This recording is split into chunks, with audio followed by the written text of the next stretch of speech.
본문 말씀을 통해서 믿음 확률이란 제목으로 하나님 말씀을 증거하겠습니다. 확률이라고 하는 말은 가능성에 관한 이야기입니다. 그래서 가능성이 높은 것, 확률이 높은 것을 선택하는 것이 바르고 또 유익한 선택이 될 겁니다.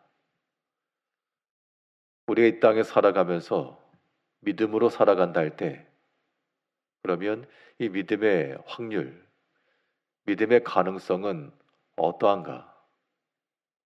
과연 이 믿음을 가지고 살아간다 할 때 가능성이 높아지겠는가? 라고 하는 질문에 대하여 우리는 믿음의 가능성이 있고 믿음으로 일을 이룰 수 있다라고 하는 그러한 마음과 자세를 지녀야 되겠습니다.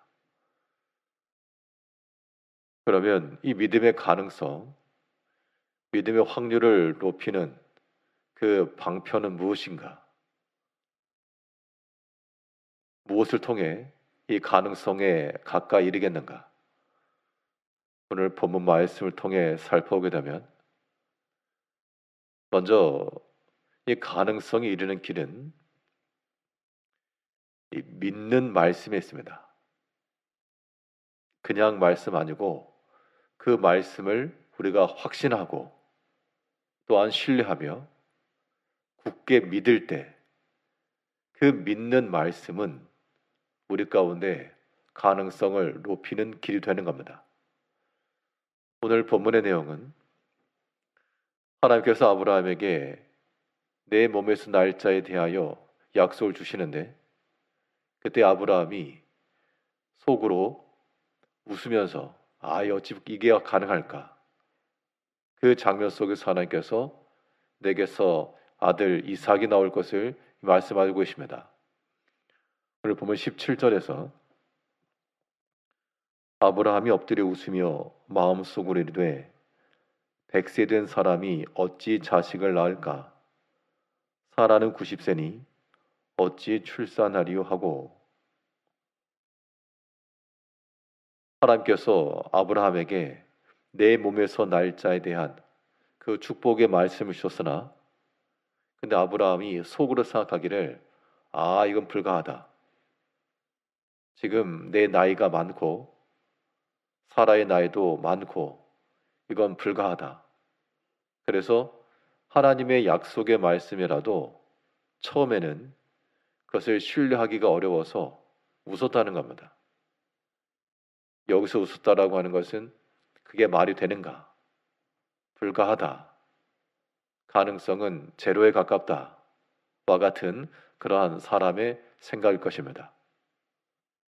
그런데 하나님께서는 사람의 생각을 뛰어넘으시고 사람이 알지 못하고 계획하지 못한 일들도 이루시는 하나님이시므로 그 말씀을 믿고 나아가는 것은 분명 우리로 하여금 가능성을 높이는 길이 되는 겁니다.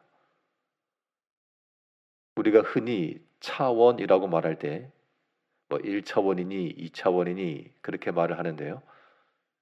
이게 어려운 말 같지만 간단하게 생각하면 이 하나의 줄과 같은 일직선, 그것을 1차원 그러면 그건 하나의 선이 쭉 연결된 것을 2차원 그럽니다.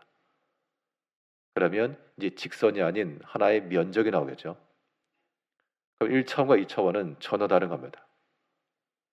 또 이제 2차원 면적이 쭉 연결되면 하나의 입체가 나오는데 3차원입니다. 그런 과정으로 생각하게 되면 똑같은 상황에서라도 차원 자체가 다르기 때문에 바라보는 방식 또 풀이 과정이 다를 수밖에 없습니다. 분명 차원이 높으면 평면에서 할 수 없지만 입체로 할 수 있는 건 많기 때문에 우리가 하나님의 말씀에 대해서는 이 차원의 높은 것으로 우리가 이해를 해야 됩니다. 그래서 기록되어져 있는 말씀이며 우리가 듣는 말씀이며 때로는 이 말이 되는가? 이 말씀은 그러하지만 우리가 살아가는 삶에서 이 말씀은 실현 불가하고 말씀대로 산다고 해서 되는 거 아니다 라고 생각될 만한 일들이 있다는 겁니다. 아브라함도 그랬거든요. 하나님이 말씀하셨지만 웃으면서 이건 말이 안 된다. 아무리 하나님 말씀이지만 이건 실현 불가하다. 그러한 내적 마음입니다. 그런데 우리가 아는 바 아브라함이 웃은 것과 하나님이 약속하신 것에서 어느 것이 더 가능성이 있었는가? 당연히 하나님 주신 약속의 말씀이 가능성이 있었고 그것은 확률로서도 100%에 수렴하는 겁니다. 이제 우리의 삶 가운데 우리가 어떠한 가능성에 이르기 위해서 우리는 약속의 말씀을 찾아야 되겠습니다. 그 말씀을 신뢰하셔야 되고 그 말씀을 확고히 믿어야 됩니다. 그 믿는 말씀이 우리에게 가능성을 높이는 길이 되는 겁니다. 사람의 생각보다 높아야 되고 현재의 상황보다도 높아야 되고 아브라함이 말한 것은 내가 지금 90이라 100세이요 사라가 90이라 여러 가지 환경과 조건을 보니 이 말씀은 실현 불가라. 그러나 능하신 하나님은 우리가 불가하다 말한 그 모든 조건들을 다 폐하시고 거기에 하나님의 뜻과 의지를 두시는 분이십니다. 이제 우리 모든 삶 속에서 무엇인가 가능성이 희박할 때마다 우리는 약속의 말씀을 찾아야 되고 또 생각해야 되고 그 말씀을 믿어야 되겠습니다. 그래서 말씀 가운데서 우리의 모든 상황과 조건이 앞서지 않고 하나님 말씀을 우리 인생의 빛으로 삼아 어둠 가운데 길이 없어 보이지만 불빛에 의하면 길이 나타나고 그 길을 향해 우리의 발걸음을 옮기면 목적하는 바에까지 이를 수가 있을 겁니다. 앞이 캄캄할 때마다 혹은 길이 없을 때마다 생명의 말씀을 밝혀 그 말씀을 의지하여 하나님께서 이루시는 그 가능성의 길을 우리가 나가야 되겠습니다. 우리 삶 가운데 믿음의 가능성을 높이는 방법은 믿는 기도입니다. 하나님 앞에 우리가 구하는 것도 우리에게 가능성을 높여주는 그러한 길입니다. 기도한다라고 하는 것은 지금 당장 이루어지지 않았기 때문에 구하는 것이죠. 우리 기도라고 하는 것, 이것도 마찬가지로 단순히 그랬으면 좋겠다와 같은 그러한 마음이 아니고 믿는 마음의 기도입니다. 하나님께서 우리 기도를 들으실 것이요 또 하나님께서 응답하실 것이며 그의 선하신 뜻대로 일의 결과가 어찌하더라도 하나님께서 우리를 도우실 것이라 라고 하는 확신 가운데 구하는 게 필요합니다. 오늘 본문에서 이 하나님께서 약속하신 것에 대해서 아브라함이 믿지 못하고 웃었다 그랬습니다. 그런데 하나님께서는 그의 웃음대로 아들을 낳을 것인데 이름을 이삭이라 해라. 이삭이라고 하는 의미가 무엇인가 하면 본문 19절에서 하나님이 이르시되 아니라 내 아내 사라가 내게 아들을 낳으리니 너는 그 이름을 이삭이라 하라. 내가 그와 내 언약을 세우리니 그의 후손에게 영원한 언약이 되리라. 이삭이라고 하는 이름의 뜻은 웃음이란 뜻입니다. 아브라함이 웃어가지고 웃음이란 이름이 주어진 건데 그 이삭을 볼 때마다 그 이름을 부를 때마다 이 장면이 기억났겠죠.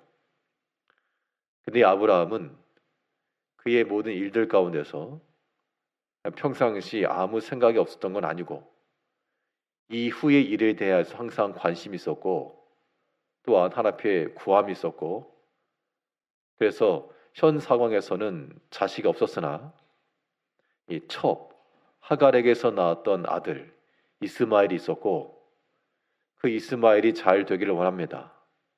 라고 하는 그러한 간청을 했을 때 20절을 보게 되면 이스마엘에 대하여는 내가 내 말을 들었나니 내가 그에게 복을 주어. 이스마엘에 관하여서 잘 되기를 바랍니다. 즉흥으로 나왔다는 말보다도 또한 그가 잘 되기를 구하며 하나님 앞에 강창한 겁니다.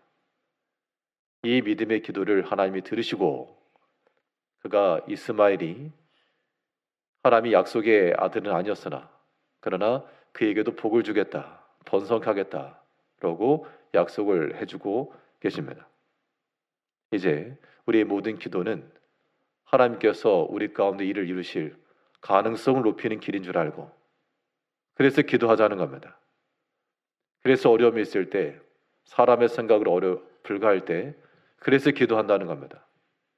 왜냐하면 확률이 높아지니까 가능성이 있으니까 능하신 하나님 모든 것을 계획하시고 이루시는 주권의 하나님 또 우리를 사랑하신 하나님 그 하나님을 믿으시고 그에 강청하여 주께서 이루시는 그 믿음의 일을 이루며 우리 가운데 역사하시는 모든 능하심 가능성의 하나님을 만나며 나가시는 모든 성도님들 되시기를 바라겠습니다. 기도하겠습니다.